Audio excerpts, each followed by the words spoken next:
ಈವ್ನಿಂಗಲ್ಲಿ ಮಕ್ಕಳು ಏನಾದರೂ ತಿನ್ನಕ್ಕೆ ಬೇಕು ಅಂದಾಗ ನಾವು ಈ ಕ್ರಿಸ್ಪಿ ಕಾರ್ನ್ನ ಮಾಡಿಕೊಡ್ಬೋದು. ಎಲ್ಲ ಮಕ್ಳಿಗೂ ಇಷ್ಟ ಆಗುತ್ತೆ. ಸೊ ಇದನ್ನು ಈಗ ಮಾಡೋದು ಹೇಗೆ ಅಂತ ನೋಡೋಣ. ಈಗ ಬೇಯಿಸಿರುವಂತಹ ಜೋಳನ ನಾನು 2 ಬೌಲಷ್ಟು ತೊಗೊಳ್ತಾ ಇದ್ದೀನಿ. ಅದಕ್ಕೆ 2 ಸ್ಪೂನಷ್ಟು ಕಾರ್ನ್ ಫ್ಲೋರನ್ನು ಹಾಕ್ಕೊಳ್ತಾ ಇದ್ದೀನಿ. ಅದಕ್ಕೆ ಮತ್ತೆ ನಾನು ಸ್ವಲ್ಪ ಅಚ್ಚ ಖಾರದ ಪುಡಿನ 2 ಸ್ಪೂನ್ ಹಾಕ್ಕೊಳ್ತಾ ಇದ್ದೀನಿ. ನಿಮ್ಮ ಖಾರ ಎಷ್ಟು ಬೇಕೋ ಅಷ್ಟನ್ನು ನೀವು ಆ್ಯಡ್ ಮಾಡ್ಕೋಬೋದು. ಇದಕ್ಕೀಗ ನಾನು ಧನಿಯಾ ಪೌಡರನ್ನು ಅರ್ಧ ಸ್ಪೂನಷ್ಟು ಹಾಕ್ಕೊಳ್ತಾ ಇದ್ದೀನಿ.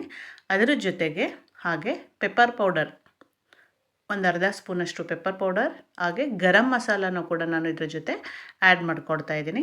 ಆ್ಯಡ್ ಮಾಡಿಕೊಂಡು ಸ್ವಲ್ಪ ಉಪ್ಪನ್ನು ಹಾಕ್ಕೊಳ್ಳಿ, ನಿಮ್ಗೆ ಎಷ್ಟು ಬೇಕು ರುಚಿಗೆ ಅದನ್ನು ನೋಡಿ. ಈಗ ಅದನ್ನು ಮಿಕ್ಸ್ ಮಾಡ್ಕೊಳ್ಳೋಣ. ನೀಟಾಗಿ ಹೊಂದ್ಕೋಬೇಕು ಆ ಕಾರ್ನ್ಗೆ ನಾವೇನು ಮಿಕ್ಸ್ ಮಾಡ್ತಾ ಇದ್ದೀವಿ ಅದು ನೀಚಕ್ಕೆ ಕನ್ಸಿಸ್ಟೆನ್ಸಿ ಆಗಬೇಕು ಅಂದರೆ ಒಂದು 2 ಸ್ಪೂನಷ್ಟು ನೀರನ್ನು ಇದಕ್ಕೆ ಆ್ಯಡ್ ಮಾಡ್ಕೊಳ್ಳೋಣ. ಆಗ ಕೋಟಿಂಗ್ ನೀಟಾಗಿ ಕೂರುತ್ತೆ. ಸೊ 2 ಸ್ಪೂನು, ತುಂಬ ತೆಳುನೂ ಬೇಡ, 2 ಸ್ಪೂನಷ್ಟು ನೀರು ಹಾಕ್ಕೊಂಡು ನೀಟಾಗಿ ಮಿಕ್ಸ್ ಮಾಡ್ಕೊಳ್ಳೋಣ.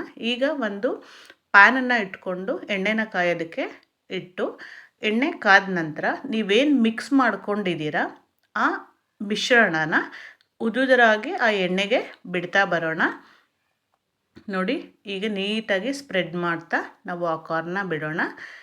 ಸ್ವಲ್ಪ ಹಾಕ್ಕೊಳ್ಳಿ, ಅದು ಬೇಯೋದಕ್ಕೆ ಜಾಗ ಆಗಬೇಕು. ಅದಾದಮೇಲೆ ಕೈ ಆಡಿಸ್ಕೊಳ್ಳಿ. ಅದನ್ನು ನೋಡಿದಾಗ ಗೊತ್ತಾಗುತ್ತೆ ನಿಮಗೆ, ಗೋಲ್ಡನ್ ಬ್ರೌನ್ ಕಲರ್ಗೆ ಟರ್ನ್ ಆಗಿರುತ್ತೆ. ಸೊ ಅದನ್ನು ಸ್ಟೈನ್ ಮಾಡಿ ಒಂದು ಬೌಲ್ಗೆ ಎತ್ತಿಟ್ಕೊಳ್ಳೋಣ. ಈಗ ಏನು ನಾವು ಫ್ರೈ ಮಾಡಿರೋ ಕಾರ್ನ್ಗೆ ಚಾಪ್ ಮಾಡಿರೋ ಆನಿಯನನ್ನು ಮಿಕ್ಸ್ ಮಾಡಿ, ನಂತರ ಚಾಪ್ ಮಾಡಿರುವಂತಹ ದಪ್ಪ ಮೆಣಸಿನ್ಕಾಯಿ ಏನಿದೆ ಕ್ಯಾಪ್ಸಿಕಮ್ ಅದನ್ನು ಮಿಕ್ಸ್ ಮಾಡಿ, ಹಾಗೆ ಖಾರ ಬೇಕನ್ನೋರು ಸ್ವಲ್ಪ ಚಿಲ್ಲಿ ಏನಿದೆ ಗ್ರೀನ್ ಚಿಲ್ಲಿನ ಸಣ್ಣದಾಗಿ ಹಚ್ಕೊಳ್ಳಿ, ಕೊತ್ತಂಬರಿ ಸೊಪ್ಪನ್ನು ಮಿಶ್ರಣ ಹಾಕ್ಕೊಳ್ಳಿ, ರುಚಿಗೆ ತಕ್ಕಷ್ಟು ಉಪ್ಪನ್ನು ಆ್ಯಡ್ ಮಾಡ್ಕೊಳ್ಳಿ ಅದಕ್ಕೆ.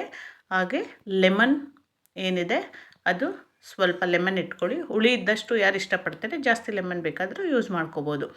ಈಗ ಇದನ್ನು ನೀಟಾಗಿ ಮಿಕ್ಸ್ ಮಾಡ್ಕೊಳ್ಳಿ. ಉಪ್ಪು ಲೆಮನ್ ಎಲ್ಲದಕ್ಕೂ ನೀಟಾಗಿ ಸ್ಪ್ರೆಡ್ ಆಗೋ ಥರ. ತುಂಬ ಹೊತ್ತು ನೆನೆಸಬೇಡಿ, ಸಾಫ್ಟಾಗಿ ಹೋಗುತ್ತೆ.